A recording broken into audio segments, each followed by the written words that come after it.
Welcome, everybody, to another episode of NFL East Podcast. Make sure to follow the podcast on Podbeam, Spotify, Google Podcast, Amazon Music, iHeartMusic, or wherever you get your podcast. Join our NFL East Facebook group. You can watch every episode of this podcast on YouTube. Make sure to like, share, and subscribe. That's Rich. I'm Mr. McDolphin. You can follow me on Instagram or Twitter at Mr. McDolphin73, and make sure to follow the show on Twitter at East NFL. What's up, Rich?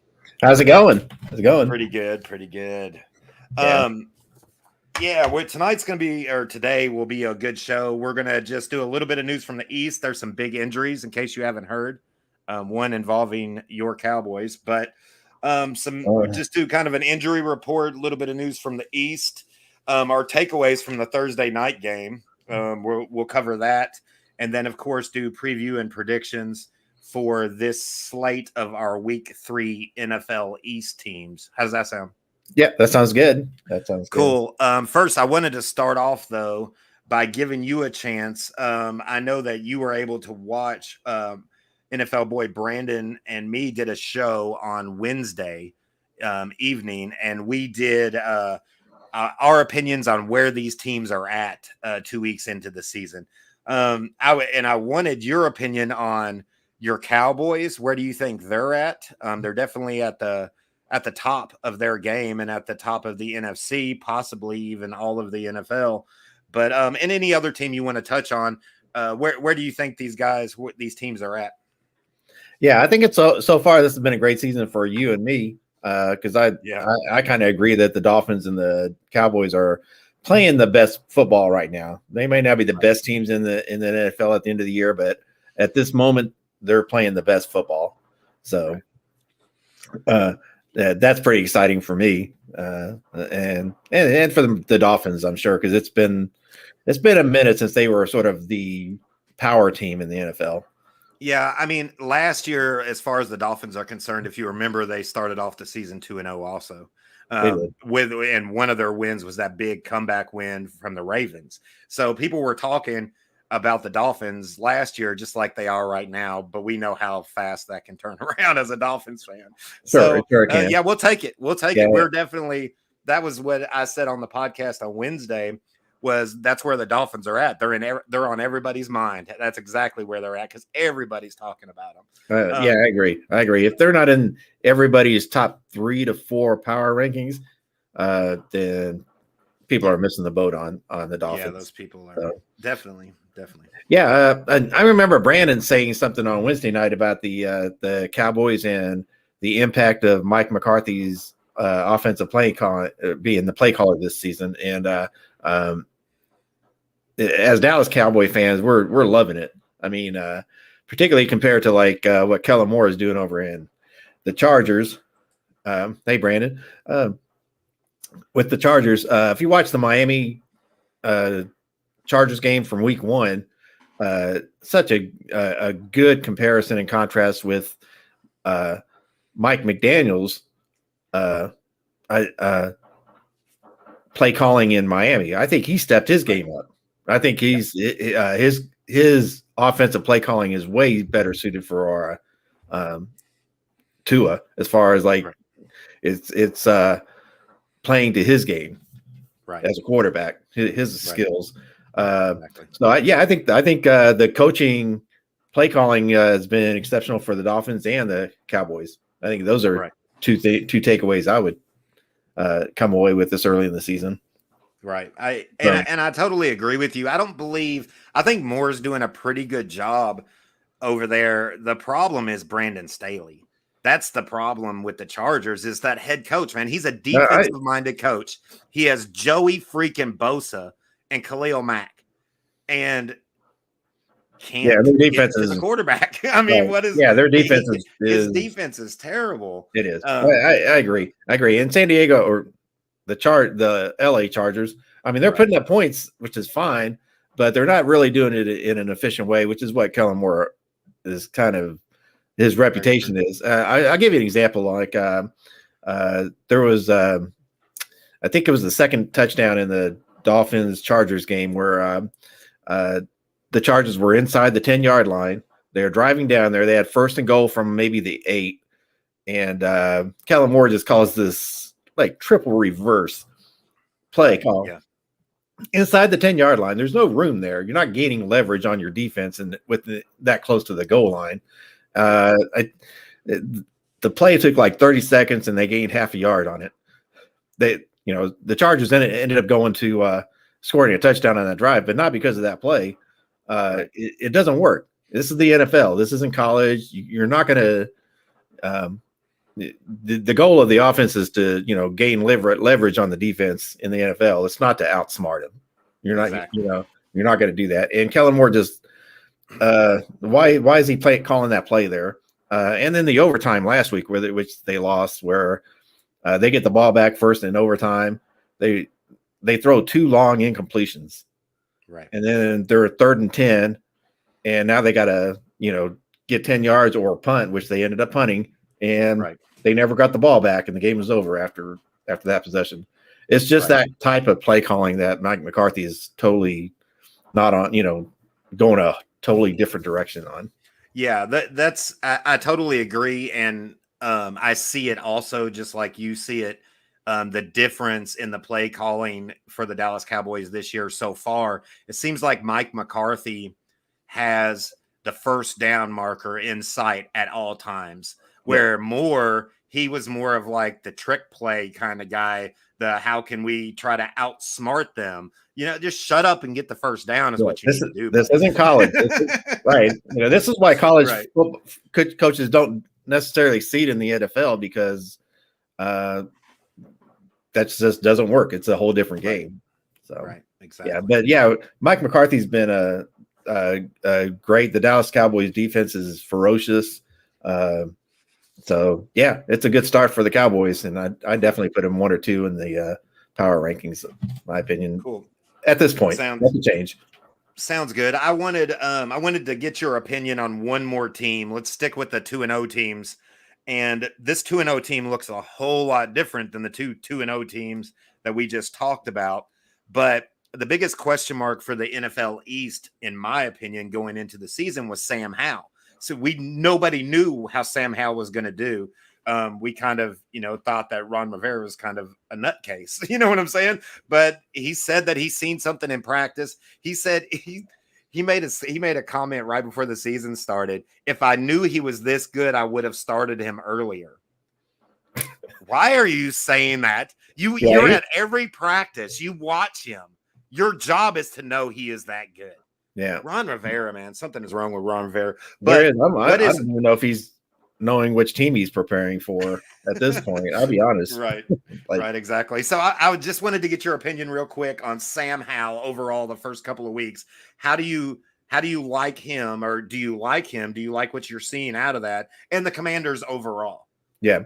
I actually predicted the Commanders to really sort of take a step up and maybe even be a playoff team this season. So I'm a little bit underwhelmed with their performances. They've really been struggling in these first 2 games, even though they're 2-0.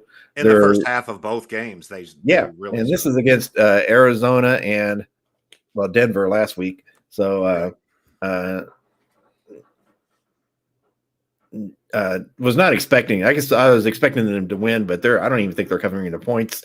I don't think they're definitely not like wowing everybody, but they are, they're 2-0. They still have that great defense. Sam Howell's fine. I feel like he's okay. I mean, is he a long-term franchise quarterback? It's too early to tell for me. Right. And he's only started 3 NFL games. Right. You know what I'm saying? So yeah, that's true. Yeah. That defense, that elite defense, I think that defense should be a top 5 defense is what I think should be. But they haven't showed up except for the second half of each game. I mean, at least they showed up and won the games for them. You know what I'm saying? So that's good. But if they play like that for the whole game, for all 4 quarters, if they play like they've played in the 3rd and 4th quarter of the first 2 games, they possibly could beat any team in the NFL. Because that is an elite defense. That defense is young and sweaty. Those guys coming off the edge, man. Yeah, it is good to see Chase Young coming back healthy and playing. Yeah, that defensive line is no joke. So. Yeah, they're a very stout defensive line, and good players peppered out throughout that whole team there with the Commanders. So cool. We'll see. Cool. They might hit their groove here at some point. You know, it's still early. They do have a new defensive coordinator. And that's who I'm impressed by. I'm not impressed by their head coach. Right. He keeps throwing over the last couple of last year leading into this year with just comments he makes. And he just, I don't know. I know that he's a good coach. He's been around for a long time. He's a dependable coach. He will put up a decent team every year. It seems like if he can get the quarterback play that he needs, but, Bieniemy has done a great job, I thought, with the development of Sam Howell and running, just putting him in places for using play calls that help his abilities. You know what I'm saying? Right. He's not asking Sam Howell to do shit he can't do or that a veteran would need to do. He's making short plays, easy run plays, giving him some options. Sam Howell's got some legs. You know what I'm saying? So, right. I mean, and Bieniemy, I think, is doing a great job and is definitely, if they keep going the way they're going, he's going to get a head coaching position, maybe even there at Washington, really. But that'd be a good choice there. Yeah, stay I in totally agree. Just go ahead and bump up. Yeah, I do expect Washington to maybe hit their stride here. So far, like I said, they've been a little underwhelming, but that could change. They do have some talent on that team. Cool. All right, well, let's go. If you want to briefly talk about the Giants real quick, or we can save that we can do a game recap on that if you want to. Yeah, we're doing the Thursday night recap, so we want to save it to then. I'll save it for then. I'll save it for then because that's just not pretty. But I am going to say before we switch gears and start covering the stuff we're covering today, you called it, man. You called it before the season started. You said you see Washington getting better, possibly a playoff team, and the Giants sliding and maybe not even winning 7 games. You know what I'm saying? So you called it. You called it before the season, and so far two weeks into it, that's what it seems like. All right, let's kick it off with a little bit of news from the East and cover these injuries that are going on involving these 8 teams that we cover. Sound good? Yep. All right, news from the East.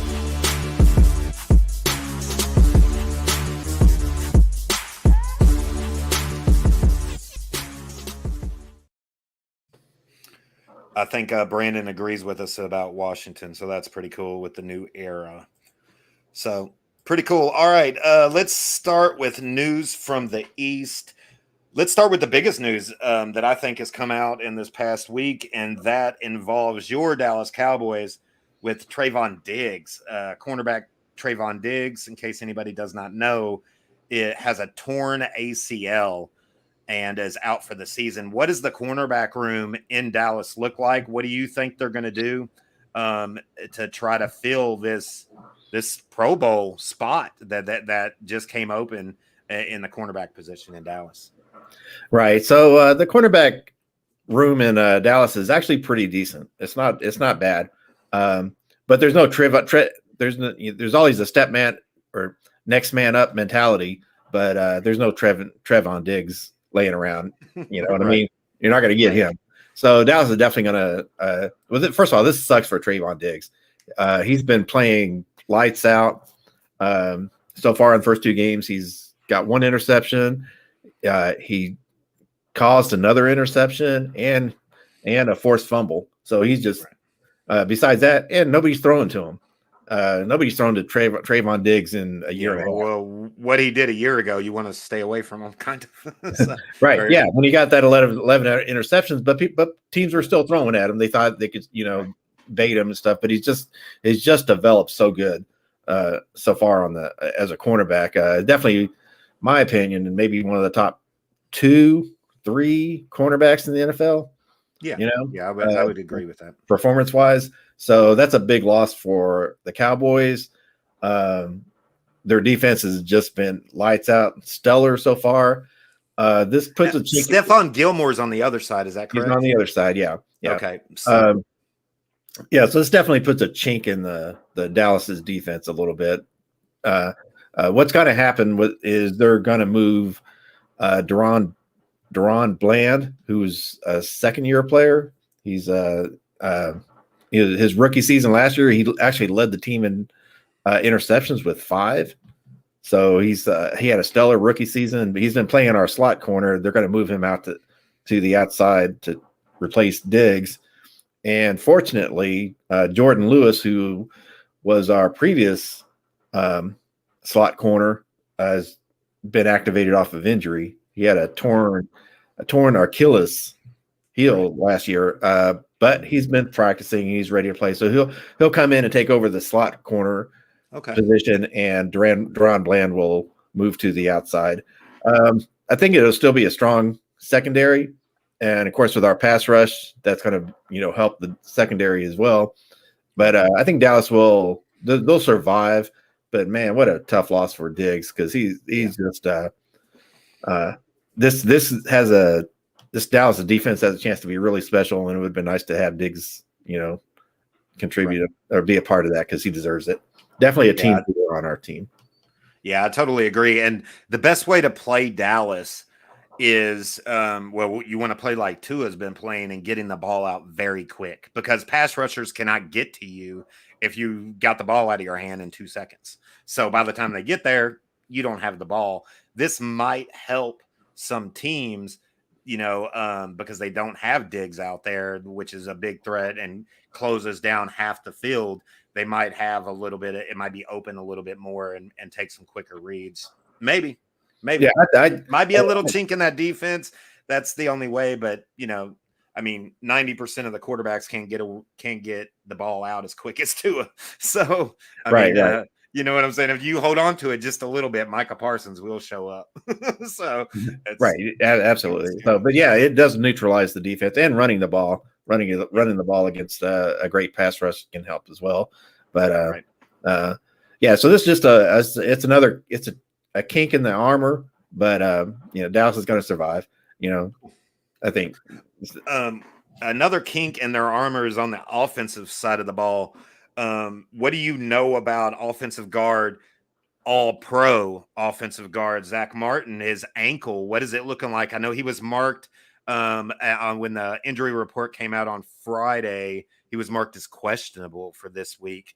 Are they going to rest him this week with maybe an easier game and try to get him completely healthy, or what's going on with Zach Martin? Yeah. As far as Zach Martin goes, I think he will play. He did injure his ankle last week in the Jets game. He sat out for a few plays, but then came right back in. I think it's just precautionary. I think they're going to give him the veterans workout this week, which is not working out. Right.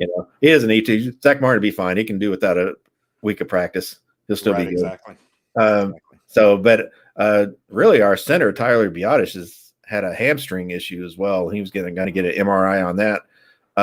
So he's listed on the injury report as well. So Dallas has a goal of trying to get their offensive line stabilized. They drafted Tyler Smith last year in the first round, and he's played all last season as a left tackle. But now we got Tyron Smith back, and we've got our right tackle back. We just need to get the entire group together to play together, which they've just not done yet in the year, in the past year or so. But that's coming, hopefully. Cool. All right, let's move on. The Dolphins have quite a bit of injuries going on. Salvon Ahmed, their number 2 running back since Jeff Wilson Jr. is hurt, had a groin injury, and he's doubtful for this week. So that might be, a little bit of chance for the rookies to step up, because that's the next 2 guys they have in their depth is 2 rookies. So the running back position is definitely something to keep your eye on. And the biggest news is Jalen Waddle was in concussion protocol. He remains in concussion protocol as of Friday. So he is questionable. Miami Dolphins are not going to rush anybody out of concussion protocol because of what happened last year. They don't want no more eyeballs on them. So I don't see him playing, which might open up a little bit this week against Denver, and we'll get into that when we do the previews. But Teron Armstead, our All-Pro left tackle, the defensive tackle Raekwon Davis, and Jalen Phillips also, all three remain questionable for this week. So Teron probably could go. My opinion on him is this offensive line has been playing really well. His backup win has been playing really well. So if he's not 100%, you let him set this game against Denver because we're going to need him next week against Buffalo. You're going to need your left tackle, your first string for left tackle in there for Buffalo. So if he's not 100, I say let him sit. And Jalen Phillips, kind of the same. Andrew Van Ginkel stepped up coming off the edge. You know what I'm saying? Jalen Phillips, although was going to play last week, and the coaches had to say no. He wanted to play, so this week he's probably going to be good to go. That that pass rush, man, that pass rush is looking good. They kind of showed up last week, which was good to see. So that's kind of what's going on in Dolphins territory. There's a couple things going on in the Patriots, and the biggest one is probably Jonathan Jones' ankle. They have rotating door at their corner position. That rookie Gonzalez that they drafted in the first round, he has shown up in these first 2 weeks. That's pretty awesome. But he needs some help back there. Those guys will just keep getting hurt with their cornerback position. So, they're not facing a quarterback that I'm scared of this week. So I'm not really too worried about that. I wouldn't be too worried about that. But Christian Barmore, the defensive lineman, he's also questionable. And their offensive guard, Cole Strange, has a knee injury, and he's also questionable. So we might know more about that, but all these guys being questionable, they're game time decisions. So that, and we'll get into this more when we talk about the Patriots game that's going to be coming up. Their offensive line has really struggled. The first 2 weeks, they're just not healthy. They had against the Dolphins, they had their two starters that were out week 1 finally show back up, and I think it's kind of what you were talking about, Rich. These guys just haven't been able to gel together. Everybody hasn't been on the field at the same time, and it really shows. Their offensive line has really struggled. So, yeah, I agree with Brandon about well, actually, the Patriots really need to beat the Jets this week. They need that win bad because they're playing a murderous row schedule here in the first half of the season. Just real quick right here in the comments, NFL boy Brandon is in there, and Jones was actually put on IR. I did not know that. So he's not only out, he was put on IR and will miss the next 4 games. So that's really bad. I don't know what they're going to do at cornerback. They need some help back there. So go ahead. What were you saying? Oh yeah, I was going to agree with Brandon about the schedules for the Patriots. They are on murder's row this week, or the first half of the season. Right.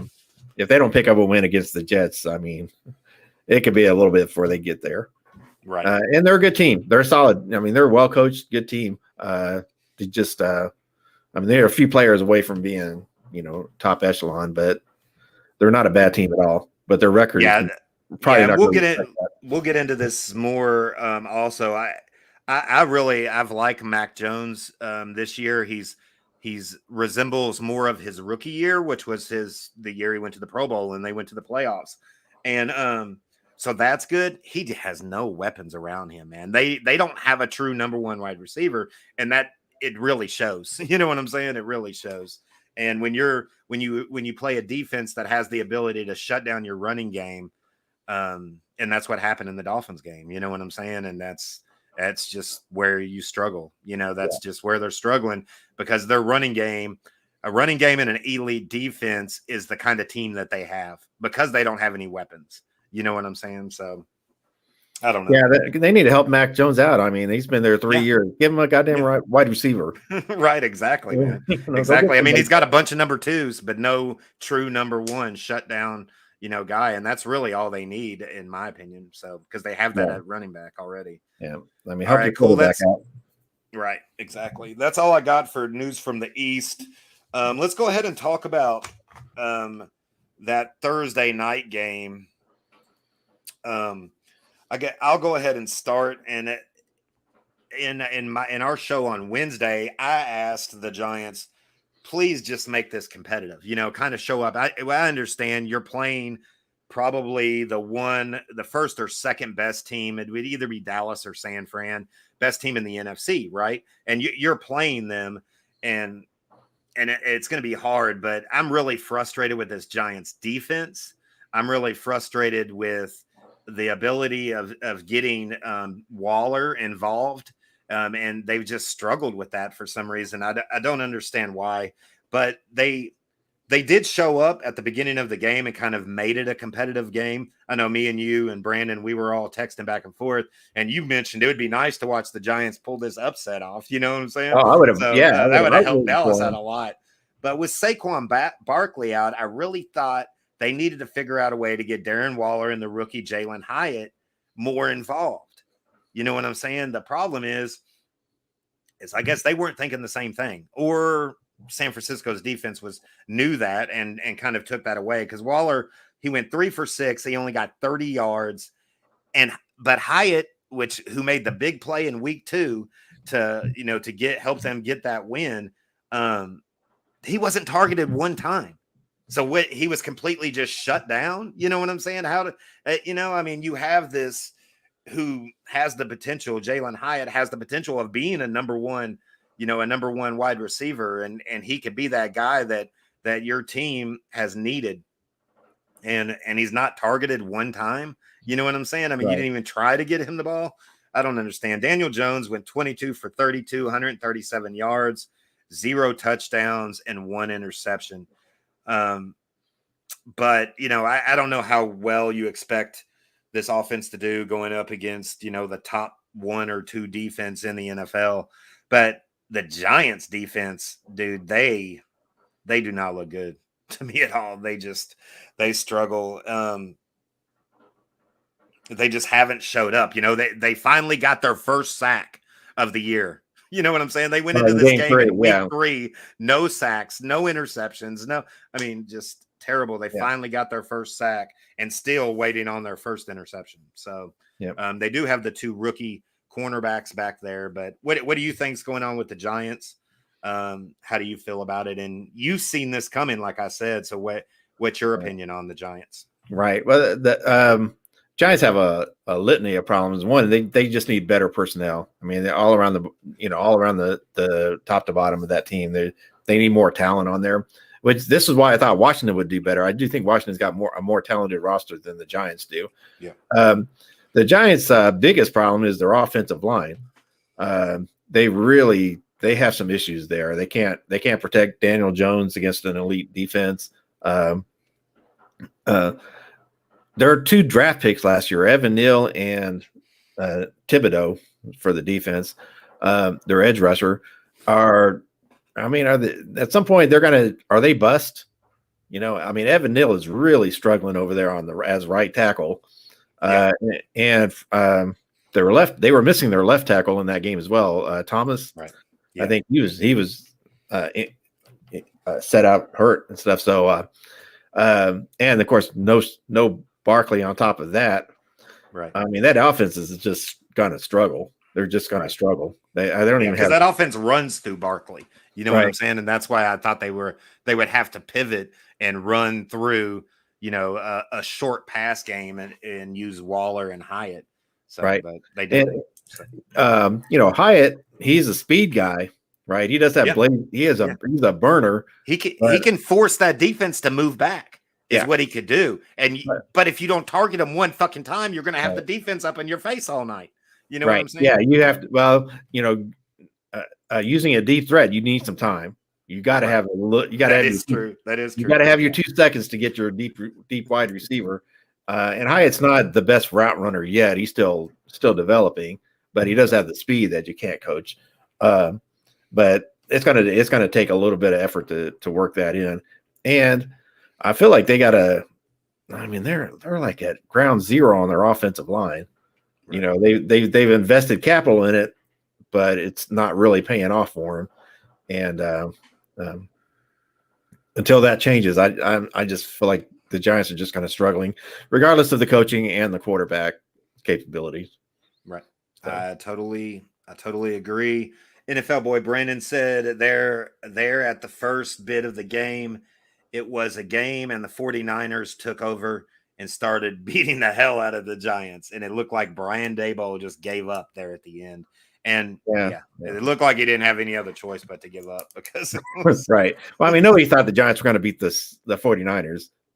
Yeah, and that's what I said going into it was, can you at least make a game of it? You know what I'm saying? That's what I was hoping, and they did at first, But if you're forced for field goals, you know what I'm saying, every time, you're not going to beat the 49ers. 49ers are going to put up some points, so you need to turn those field goals into 7 points, and then you might have a shot, and you might be able to stick with them. But and there was 2 or 3 drives that the Giants defense did show up, and they forced them to punt a couple times, and they forced them to take a couple field goals a couple times, and that was great. But if that's not consistent, then it just seemed like it was more consistent last year. Yeah, that's I feel like you got to have at least 20 points to beat the Niners. Right? They play Dallas in a couple of weeks, and if the Cowboys don't score 20 points, I don't see them winning that game either. Right. So. Totally agree. All right. Well, let's go ahead and switch gears. That wrapped up. That was, not wrapped up. That began week 3. That was the first game of week 3. What we're going to do now is a little bit of games of the week. We're going to do previews and predictions for the rest of the week 3 games. Sound good? Yep. All right, gang.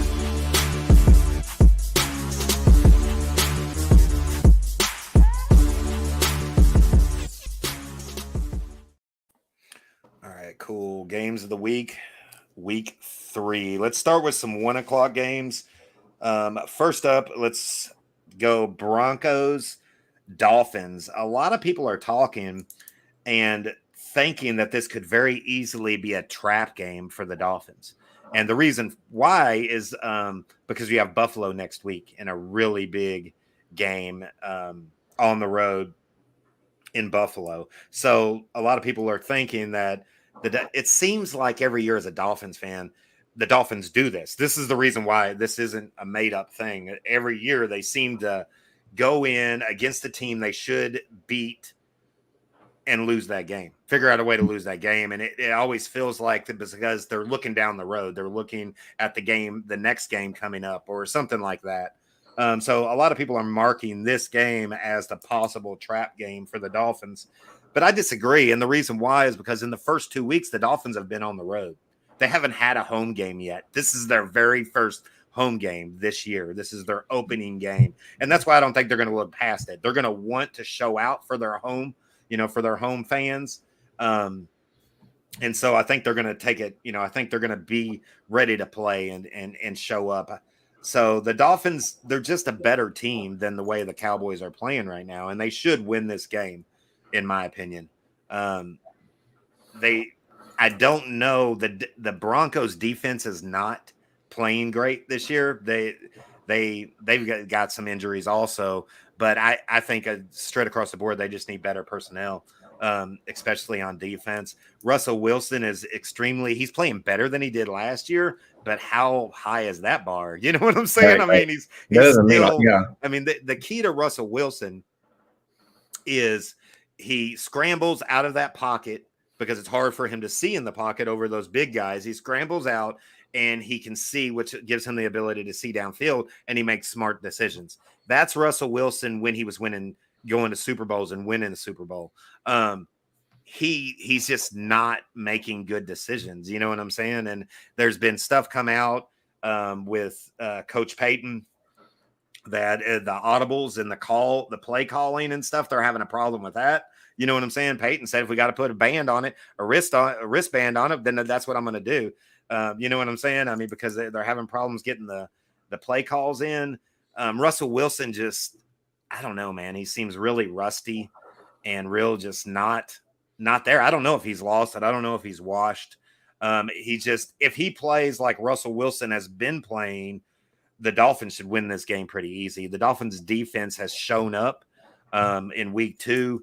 It's taken Vic Fangio. This is a Vic Fangio revenge game because the and Bradley Broncos Chubb fired too. his ass. Do what? Bradley Chubb. Yeah, Chubb got traded, but he got traded. They got something for him. Yeah, But he got drafted by Denver, right? Right, exactly. So this will be a good revenge game for him. He had his defense show up last week. I was predicting going into the season that it was going to take 2 or 3, maybe 4 weeks for this defense to come together and gel because it's brand new. Everybody's learning a brand new scheme for this Vic Fangio's defense. So, I think this is going to be a good game. He's going to want his defense to show up, so that's good. And we're just gonna Tua has proven that he's gonna take whatever is given to him. You know what I'm saying? And Tyreek Hill, I see Tyreek Hill having a really big game. Patrick Surtain the second is Did I say that? Surtain? Yeah. Patrick Surtain. Yeah, which of course is a Miami legend, his daddy. You know what I'm saying? Miami Dolphins legend. And cornerback coach. So and he is a great cornerback. So he is a great cornerback. That's gonna be a good matchup with him and Tyreek Hill. I'm assuming it'll travel with them, maybe. Yeah, I think that'll be one of the better matchups and be fun to watch. I see them, especially with Waddle not being in there. A-Chain, like I was saying, our rookie running back will have a better shots because Ahmed is possibly going to be out. So. But I see Eric Izakama. This is the guy, the second-year guy it's the guy they've been using around the end. He's a wide receiver, but they've been using him more like a running back, doing end arounds and stuff like that. I see him having a big game. But I think they're going to use Hill. They're just going to figure out ways to get the ball in Hill's hand and Tyreek Hill's hands. This defense, Denver defense, is not as good as the Patriots defense, and I don't think they're going to have the ability to shut down the passing game of Tua, like the Patriots had some success in shutting Hill down. So I think this should be an easy win. I hope it's not the trap game everybody's talking about. I don't think it will be because, like I said, it's the first home game. So there you go. That's my take. I do have the Dolphins winning this game. And I actually have them blowing out the Broncos and just the Broncos not having in that offense that just sputters up and down the field, doesn't have the ability to keep up with this high scoring. I'm calling a 40 burger for the Dolphins. All right. Okay. I actually I can see that for sure. Boy, did Denver really screw up by getting rid of Fangio. They really did. They wanted to go in a more offensive direction. Went and got an offensive coordinator to be their head coach, Russell Wilson, and that team's just gradually just declining, right. My opinion. And even with Sean Payton, I mean, he's an offensive guru, and they can't figure out play calls to Russell Wilson. This is weird. Right. Right. Yeah, but I also predicted that it was going to take him a few weeks to get his legs under him too. Yeah. And that's the problem. It's week 3. So the luster's off of Sean Payton a little bit, I think. Yeah. And we'll probably continue to get that way. But yeah, I expect a big win for Miami. If Waddle was playing, I would go with the 40 burger. If Waddle's not playing, I'm 27-10 maybe. Okay, cool. Let's see. Yeah, let's move on. Our next 1:00 game. Bills Commanders. That for me, continuing the conversation we had with the Commanders, and then I want your take on the Bills part of this. But this is a true test for the Commanders. It should tell us exactly where they're at. I've enjoyed, like I said earlier, I've enjoyed watching Sam Howell. He's had 501 yards, 3 touchdowns, and only 1 interception. That's pretty good. He has a higher passer rating right now than like Mac Jones and guys like that. You know what I'm saying? Who's had a lot more starts than him. He has a 95% passer rating.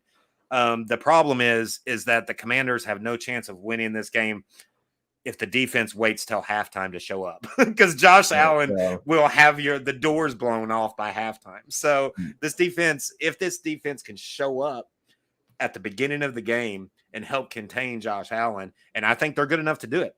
I think with Chase Young and Sweat and all those boys, I think this defense is good enough to hang with the Bills and to slow down that high-powered offense that the Bills have. But they're going to have to show up at the beginning of the game. They can't show up at halftime like they have the first 2 weeks. They will get the doors blown off. Right. I think this is going to be actually, I think the Commanders defense will show up, and I think this will be actually a close game. Bills might pull it off at the end, but I think it's going to be closer than a lot of people think. This is, so what do you think? Yeah, I expect a close game as well. If you asked me in the preseason, I think this would have been a game that the Commanders could really take over Buffalo. I think they can manhandle them a little bit, but the way the Commanders have been playing, Buffalo looked good coming, rebounding off of that Monday night week 1 loss. But yeah, I think you're right. The Commanders have to come out on fire a little bit, which they haven't been at all this year. They've been really kind of underwhelming in that regard. But if they come out and they bring it to Buffalo, I think I would pick the Commanders to win this game. Yeah. NFL boy Brandon is in the comments. His prediction that the Commanders, and he's calling it an upset. Commanders with an upset. And I guess the most upset part and what he's referring to is that the Buffalo Bills in week 3 would be 1-2 if the Commanders take this game. That has to be an upset, right? A 1-2 for the Buffalo Bills. Yeah, but I predicted the Buffalo to take a step back this year. So okay, all right. But you also did that last year, but they didn't. Yeah, but they didn't. But things happen, like Miami losing Tua for a few games and stuff like that. Those kind of things worked out in Buffalo's favor. Real quick on the speaking of the Bills, we were talking about Trayvon Diggs earlier. One of the big things about the Trayvon Diggs injury that the fans are going to lose out on is Trayvon Diggs versus Stephon Diggs. That would have happened in December, and it's not going to happen. Right. And we don't play Buffalo that much. We play them every 4 years, so that matchup may never materialize. And we as football fans deserved it. Yep. I totally agree. All right. Our last 1 o'clock game on the slot, as far as our teams are concerned, is the Patriots and Jets. I actually think this is going to be a really good game. This game will be a defensive, low-scoring game. Turnovers will be the key. That's in a lot of games, but I think it's going to be huge because of your 2 quarterbacks. So here's my question for you, Rich. Which quarterback do you trust the most? Okay, things they have in common. Both quarterbacks were benched at one time last year. Okay, at any given point last year, both of these quarterbacks were benched. But going into this year, my opinion, I would have to go with Mac Jones. Mac Jones just seems more prepared. You know what I'm saying? He seems he's turning the ball over less. That's the big thing that I'll give him. He has 547 yards, 4 touchdowns, and only 2 interceptions with a 88% passer rating.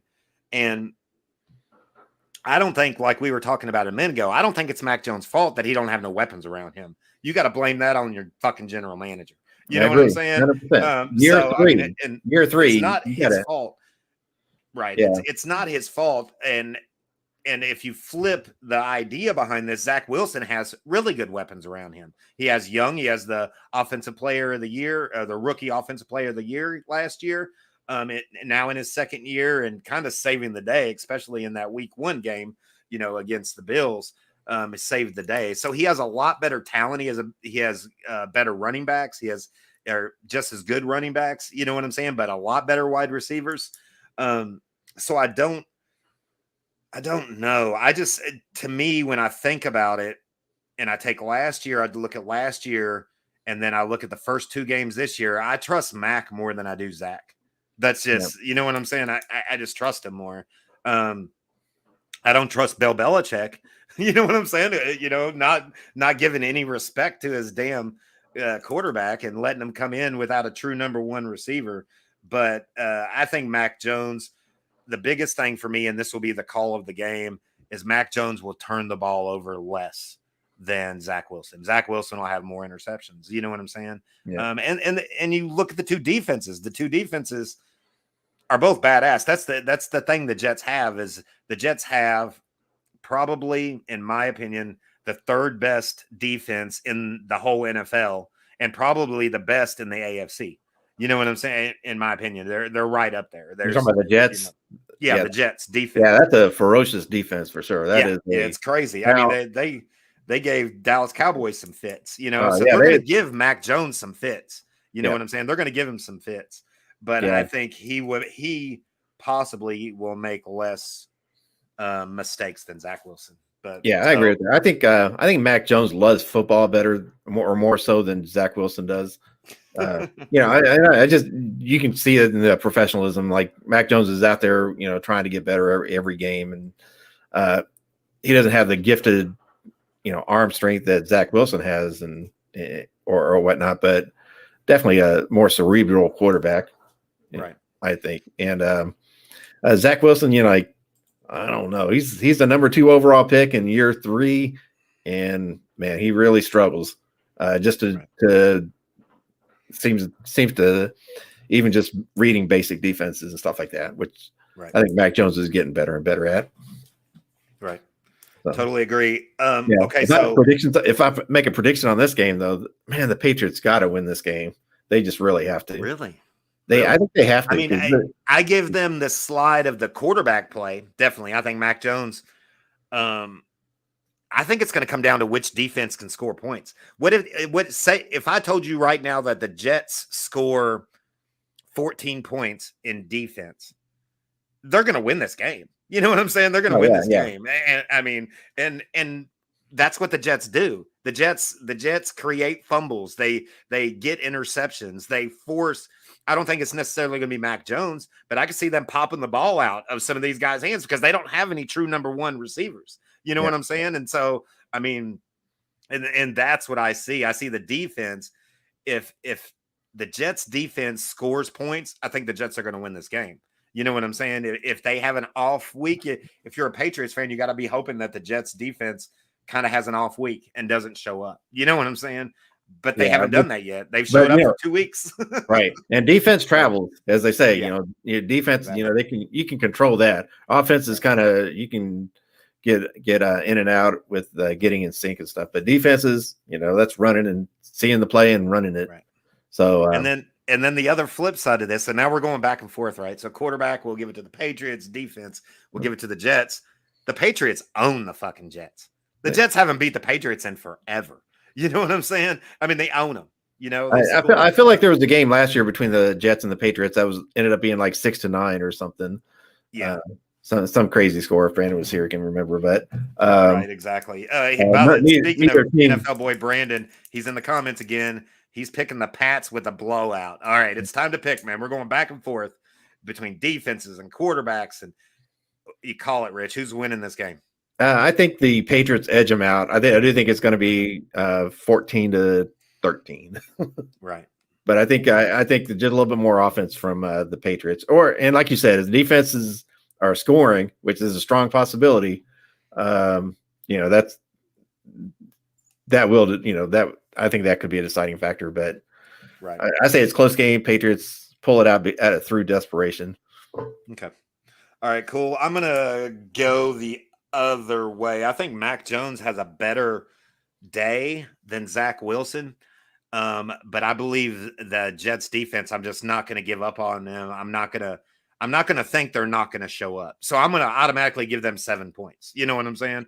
And I mean, pretty much just automatically give them 7 points. And I think that's going to be the difference in the game. I think Mac Jones will have another good game, but the Jets will win ultimately because of that defense. It'll be a pick 6, or it'll be a scooping, sack, scoop and score or something. It'll be something, because guess what? They do that every week. You know what I'm saying? So, I mean, that's what I got, but yeah. So, okay. Yeah. If that's the case, I mean, the Patriots, they play Dallas next week. If they start the season 0-4 and they're still looking at a tough schedule. Yeah, me and Brandon talked about that on Wednesday, man. Their schedule is so brutal. Yeah, dude. they just get if they had that schedule reversed where, maybe teams are a little bit banged up and injured towards the end of the season, you can play all those tough teams. But it's starting off with Philadelphia. And Brandon wants to tell you something, Rich. Stephon Diggs said himself, if they lose this week, he's coming to the Patriots and playing with Mac. His word, not mine. Really? I don't know about that. Uh, I don't know.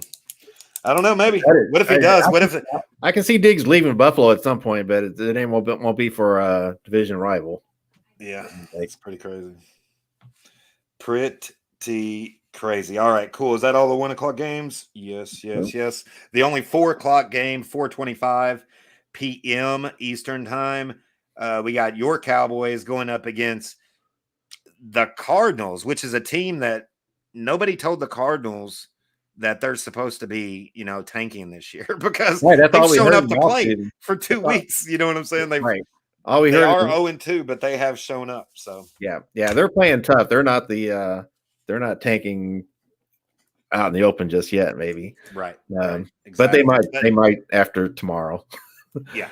I think this game is going to be not even close. But go ahead. What do you think about it? I want your opinion on this game. Yeah. Arizona's played 2 close games so far against the Giants and the Redskins, or Giants and the Commanders. That's going to change. I don't think Dallas is going to have any real problem with Arizona. And with the loss of Diggs, I know the defense is going to be rallying around their injured cornerback and playing. They played with a chip on their shoulder all the first 2 games. I think that chip is going to be there for this game as well. Right. So yeah, this is Dallas. Take the points. Yeah. Dallas is going to cover. Brandon, I guess they're going to cover in Brandon's eyes. He said 55-0. Yeah, I don't know if it would be that much. Right. But it could be another 40-3 game or something like that. Right. No. I do look for this game for the offense to really be exploding. They haven't had to yet, but I feel like they're ready to start showing off. Right. Yeah, I got the Cowboys winning this game big time. The Cardinals have shown up the first 2 weeks, and I think this game is going to. They're not going to be able to show up. The defense is just too good, and they're going to be running around. They're going to be scared. The Cardinals defense, I don't believe, is good enough to hang with the Cowboys offense either. So I think on both sides of the ball they should dominate. And a very lopsided game is what I'm calling. All right, last game for the 3rd week in a row, which is every week this year. The NFL East has multiple games in prime time. We already talked about the Thursday game, and again on Monday night we have Eagles, Buccaneers. The Buccaneers are you surprised? Definitely. Yeah, me too. Yeah. And so I think if they play the way that they've played the first couple of weeks, they might be able to hang with this Eagles team, at least, for a little bit. There are holes in this Eagles team. I know that you listened on Wednesday, me and Brandon talked about when we were talking about where we thought where the Eagles are at. I'm concerned about these holes that the Eagles have in their defensive backs. The cornerbacks, you could throw the ball down the field. I mean, there's team. Mac Jones moved the ball down the field on this Eagles team. You know what I'm saying? And it's kind of funny you worry about the Eagles defense because their defensive line is and their pass rush is so awesome. But if you can get the ball out of your hand pretty quick and get it over their heads, it seems like there's some holes back there. That defensive back or position, the backfield for the Eagles defense is they can be got. Yeah, right. They can be got. Darius Slay, I've never been like super high on him. He got that lucky interception against Minnesota, or was it Minnesota? No, against the Patriots, where it tipped off of the receiver, I think, and he pick sixed him. Right. But they have a lot of injuries there. Their front line is stout. They have a great front line still, but linebackers and their DBs are pretty suspect, I think. Yep. And I know Brandon was questioning whether Jalen Hurts looked the same as he did last year. I kind of feel like he does look the same. I do feel like the offensive line is still the number one offensive line in the league. Right. And their ability to run down the field is, almost, as good as anybody's, or it is as good as anybody's, if not better than most everybody. But Swift has been proven to be a great pickup. Yep. 160 yards rushing last weekend or something like Yeah, that. it's pretty awesome. But this is not a high powered offense. This is the offense that wants to get up on you and then choke the clock out. That's their style of play. Let their defense, put pressure on offenses trying to keep up with the initial scoring. And here they're not scoring. They're not getting the 28-point second quarter that they did last year. The 21-point second quarter. They've go ahead. Yeah, these have just been tight ball games that they were playing in, and yeah, they don't look the same. Right, and talking about tight ball games, Baker Mayfield has shown up for the Bucs. He looks to me. I know it's only 2 weeks; it's a very small sample size, but he looks more like the Baker Mayfield of the playoff year with Cleveland. You know what I'm saying? He's making smart decisions. This could be the first, the best 2 games of his career, possibly. He looks smart. He's got a lot of talent around him. But the Bucs need to not, or everybody needs to remember that the Bucs got a lot of talent on that team. They got good wide receivers. They got the O-line has, been playing pretty good. Their defense is decent. You know what I'm saying? I mean, this is a Super Bowl team just a handful of years ago. You know what I'm saying? Yeah. So yeah, like a lot of those people are still 3 years ago. Yeah. Right, exactly. So, and I think it's going to come down to Baker, and that's what it's going to come down to, because we all know that he can. He's a gunslinger, and he can make some dumb decisions and start looking like Baker Mayfield when you think of Baker Mayfield. You know what I'm saying? Turning the balls over, making dumbass decisions, those kind of things. But he has not done that this year, and if he continues to not do that, this could actually be a good game, I think, on Monday night. Yeah, I feel like Philly's due for an upset. What's funny about Baker's Mayfield is there's a viral video over the summer of training camp with Baker Mayfield where you couldn't hit anybody. Right. He was doing like passing drills and just not even close. Yeah, But then you see him in the game and he's like, hey, he's not bad. He's doing what he's supposed to do. Right. You remember when he first got traded to the Rams last year? That first game. He came in. He looked like a damn Pro Bowl quarterback. You know what I'm saying? It was like, damn, where did he come from? So he had one game where he was picked up off of free agency and started in like a game 3 days later for the Rams, I think. And I forget, were they playing Detroit? I forget who they were playing, but he led them on that great comeback drive there at the end of the game. I don't hate Baker Mayfield. I mean, good luck. I don't know if he's a super talented quarterback, but he seems like he has the talent. He has the talent because I mean the playoff year for Cleveland, they went to the playoffs and beat the Steelers in the first round of the playoffs. Yeah. I mean, he's got talent. He led that team. You know what I'm saying? I mean, with a very good defense and a very good offensive line, but he led that team. You know what I'm saying? And so he can do it. He can do it. And in a weak ass in a NFC South, I think he could do really good. You know what I'm saying? I mean, that division is terrible. He has the ability. If he keeps playing the way he is, they're going to win that division. You know what I'm saying? I think so. I mean, to be in that weak division and come out of the gates 2-0. That's a good spot to be in. Right. So. And that would mean that Baker Mayfield just led his second team to the playoffs and got a home game in the playoffs. You know what I'm saying? So, I mean, now they'll probably get knocked out pretty quick, but I mean, do we get that Baker Mayfield magic here on Monday night?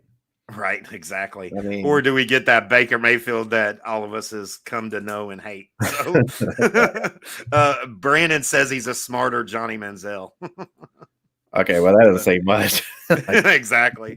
All right. He called it the Bucs with the upset. Okay, so NFL boy Brandon is calling an upset of this game. Baker Mayfield will get 3 touchdowns in this game. That's kind of all right. Well, okay. What do you got, Rich? You call yeah, I feel like this could be an upset, but I feel like Philadelphia is due for an upset, but I don't know it'll be this game. Okay. I am going to go with you. I think that's true. Philadelphia seems. I don't think the Bucs are any better than the Pats. I think it'll be a very similar game. You know what I'm saying? I think Baker Mayfield will probably play pretty good and be able to keep up with them. You know what I'm saying? I think it'll come down to the wire. And it's something. There's something about good teams figure out ways how to win games and win in close games. You know what I'm saying? I think this has the potential of being a close game. And I like the coaching staff a lot better on the Eagles side. I do not like the Bucks coaching staff at all. And I think it could be, decisions that they make or something like that is what makes the difference in the game. And I think the Eagles will pull it out. Although I think it has the potential of being an upset. You know what I'm saying? So yeah, it's definitely got a potential for an upset there, and it would be a good one. right. But I feel like I hate I hate the Bucks coaching staff. yeah. I don't Yeah, understand. I feel like the offensive line for the Eagles is going to be the difference, and just going to allow them to score enough points to win. So. Right. All right. Cool. There you go. I got one more question for you before we get out of here. That was all the games of the week. Let's do a little sports gambling talk. Any of these games, do you know the line on any of these games, or what do you think? Or any game in the NFL this week, where are you going to put your money, Rich? And maybe some people can follow you and get some money on there before these games come on tomorrow. Well, I would definitely take the Cowboys and the points. They're going to cover. What is the I think right. I think it was 12 before the Diggs injury, but okay, so it might have gone down to 10 or so. But I wouldn't worry about those 10 or 12 points either. I think right. Yeah. So you think the Dallas Cowboys defense is going to score some points? This is what you think? They like to. They do. They enjoy scoring points. I think that. I feel bad for Arizona because I think Dallas is just going to be, especially the defense. Now they're just mad. They're just mad. I mean, they were already like they play mad, but now they really are mad.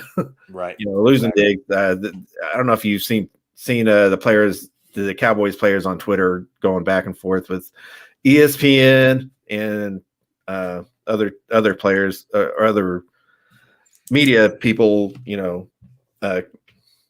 Making light of Trayvon Diggs' injury. Right. It's just a bigger chip. That chip just gets bigger and bigger and bigger. And exactly. A pissed off Micah Parsons. I don't know if you want any of that. Right. That was kind of a homer one for you. You got another one for me? Of course, the Cowboys Cardinals. You got another one? One more? Well, you get one. I'll try to pick one for you, Done. I got to look at the spread. I got to look at the spreads here. I'm sorry, I didn't get it. Oh, you didn't look at the spreads? Well, yeah. What are you doing? I say take all your money and find a time machine, go back and put it on San Francisco to cover for that Thursday night game that just happened. Yeah. That at halftime it was like, hey, we might have a game here, but yeah, it was 10.5 points was the spread on that game. And I was like, San Francisco's going to win by way more than 10 points. I guarantee you. Right. So, but they have come down to earth a little bit. San Francisco has a little bit, not much. They still look like a team to beat. Yeah, they're elite on both sides of the ball, and that's scary. So yeah, I don't know the line on any of the other ones because I don't do this. I don't put my money up. I like my money too much. Yeah, fooling his money is how that I look at it. Right. I think the Dolphins are favored at home, and it's only like I think it was 7.5, 7.5, 7, something like that. 7 points. I can't remember what it was, but that might be a good one because I think the Dolphins are going to dominate. But yeah, they're saying Dolphins 6.5. So is it 6.5? Okay, so win right there. Right. Boy, New England's 2.5 point favorites against the Jets. They need on the road. On the road, isn't that crazy? I would almost take the Jets. So yeah, that's got to be the Zach Wilson effect there, right? I mean, as far as like that's what I was talking about. That's the Zach Wilson effect is bigger than the Jets defense effect. And that's scary. You know what I'm saying? Because the guy that touches the ball every damn time you have the ball, you're scared he's going to turn it over, Right. I mean, especially with a pretty good defense like the Patriots have. So they got Buffalo 6-point favorites over the Commanders. I'll take the Commanders for sure. Yeah, the Commanders and the points. There you go. Yeah. Cool. I like that one. All right. Sounds good. All right. That's all I got, man. That's it. We did a small preview and predictions on all of the games. That's pretty cool. Okay, so the plan moving forward is Brandon and I had fun on Wednesday night, so I think we're going to keep doing that. So NFL boy Brandon and myself will be doing Wednesday shows at 7:00. It seems the time when we both get home from work and we're able to eat dinner and then do that on Wednesday nights. So that's pretty cool. We're going to keep doing that. And of course, we will do our takeaways from all these games we just talked about, and then kind of do a preview and prediction for Thursday night coming up.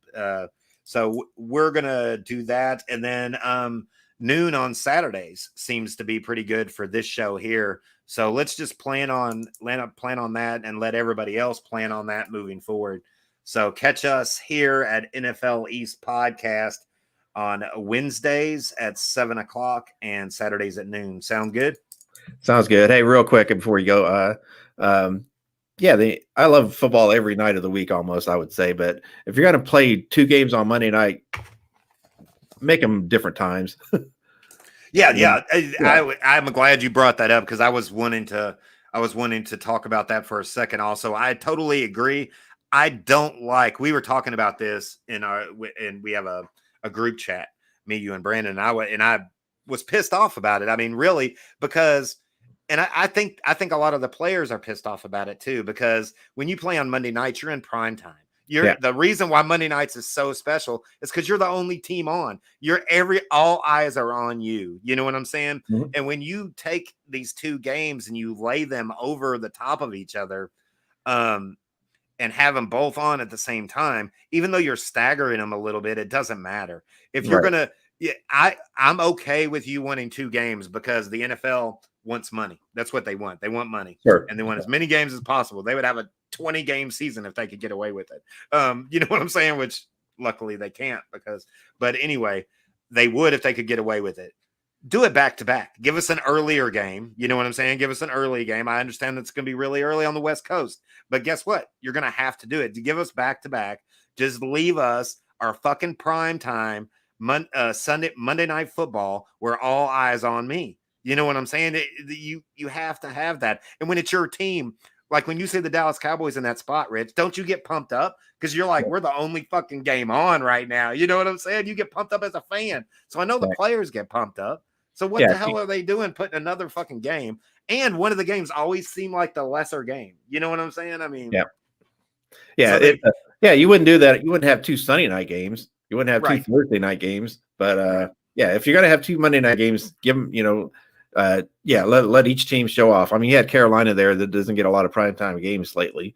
But they got to share the spotlight with and take the lesser slate and play that as the early game and still give the night game with the primetime game. You know what I'm saying? I mean, big a little bit misstep by the NFL, but like you said, hopefully they learn from it. Right, exactly. They've done it multiple times this year. I mean, we're not done with it. You know what I'm saying? We have 2 this week. What is it? Week 4 or so? Another in a few weeks. We got another one with 2 more games. You know what I'm saying? I mean, it's not a good situation. So no, I agree. All right, cool. Anything else to bitch about, complain about, or brag about? Can we get a 6-month bye week here so that Trayvon can come back? Something tells me that defense, right. Something tells me that defense isn't going to drop off too much. There'll still be sound. Hopefully, I think it does open that door a little bit more with teams with good passing games. Right. You know what I'm saying? Like, well, really, they might be able to get, they have a little bit better chance if they can get rid of the ball fast enough. That's about it, because that pass rush scares the hell out of anybody. Yeah, it's just a glimmer of hope for the offense. And right. I don't like it. Right. And there are some quarterbacks in this league that can get the ball out of their hands really fast. Yep. And so Absolutely. There you go. All right. Until Wednesday, we're out. Peace.